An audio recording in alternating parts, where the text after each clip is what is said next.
Hey guys, today we are going to talk about setting up a planted aquarium. This is day one of my setup. As you can see, I have started the aquascaping, but a lot of it is left. So this video is going to be more about the technical aspects of setting up a planted aquarium. So let's talk about the dimensions of this aquarium. So this aquarium has a length of 24 inches, a width of 18 inches and a height of 18 inches. In feet, that is 2.5 feet into 1.5 feet into 1.5 feet. Typically this holds around 120 to 125 liters of water depending on your substrate, your rocks, your driftwood, but mine currently holds 120 liters. And there is a reason we have this big of a setup, because smaller aquariums are difficult to maintain. So in the aquarium shop you will see there are nano aquariums with a planted tank setup, filters and fishes. That should not be your usual setup, because smaller aquariums are extremely difficult to maintain. Water parameters can get unbalanced very easily. You will get algae problems. You will not be able to maintain the lighting. You will not be The plants will not grow to their full potential. We will cover this in one of our next videos in depth, but for now, bigger is better. So let's talk about the main part of an aquarium, or the heart of an aquarium, which is the filter.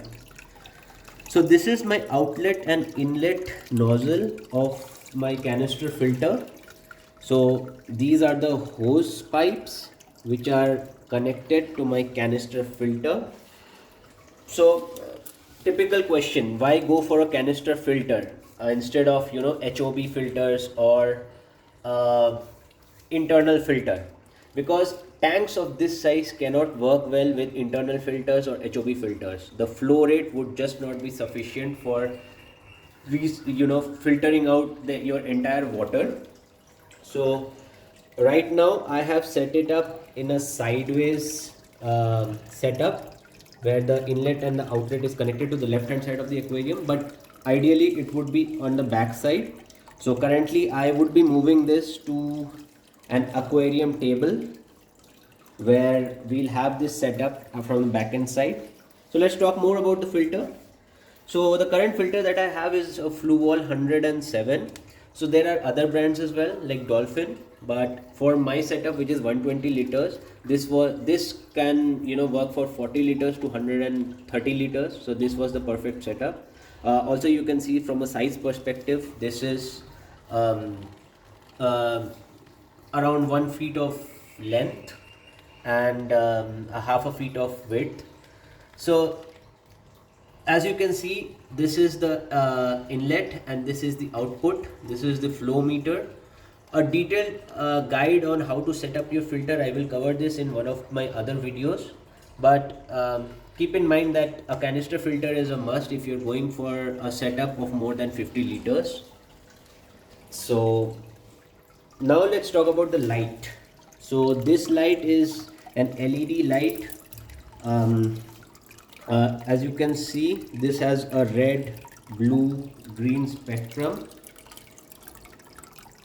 So this has a power of around 6500 Kelvin. So this is a good question would be like, what is the power? Like, how do I decide on the power? So this is totally based on the depth of your aquarium, the amount of water it holds. So in this case, which is a 120 liter and a 24 and an 18-inch aquarium, uh, this is suitable for this type of setup. It also depends on the type of plants and the number of plants.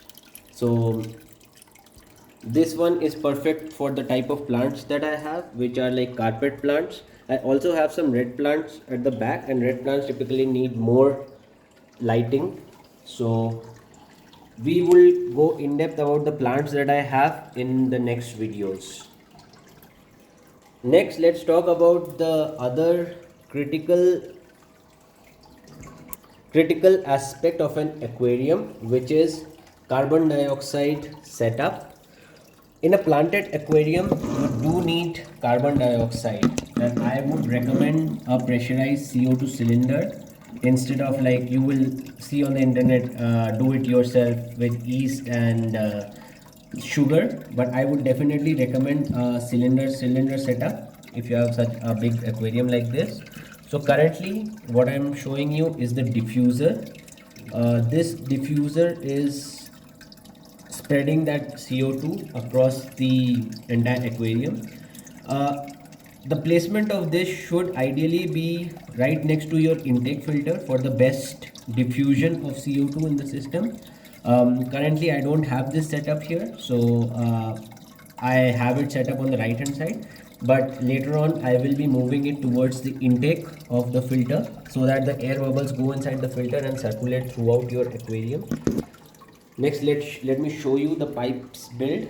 So these are the pipes that are coming from the CO2 cylinder. This is my entire cylinder, and this part here is known as a solenoid, a regulator. You can see the pressure indicators. This one is a very important piece. This is known as a bubble counter. You can adjust the flow rate, and this will typically increase the CO2 levels or decrease the CO2 level. So as a starting point, I would recommend 1 bubble per second setup, where each bubble takes about 1 second, as you can see. You also have an automated system known as a solenoid. If your budget allows, just go for an automated setup with the solenoid, as it takes care of shutting down CO2 automatically, or preserving your settings like this valve settings. It works on a timer. You can set it up to to start your CO2 diffusion at this time and then stop it at that time. But this is a very important piece of equipment, and you can get this refilled at the aquarium shop. So currently my aquarium shop charges me 600 rupees for each refill, and this setup lasts around 1 to 2 months depending on the amount of CO2 that you use. So what should be the ideal bubble rate? Well, that is something that we'll cover in the plants when we talk about plants in our next videos. So the last thing that today we are going to talk about is why is this water cloudy.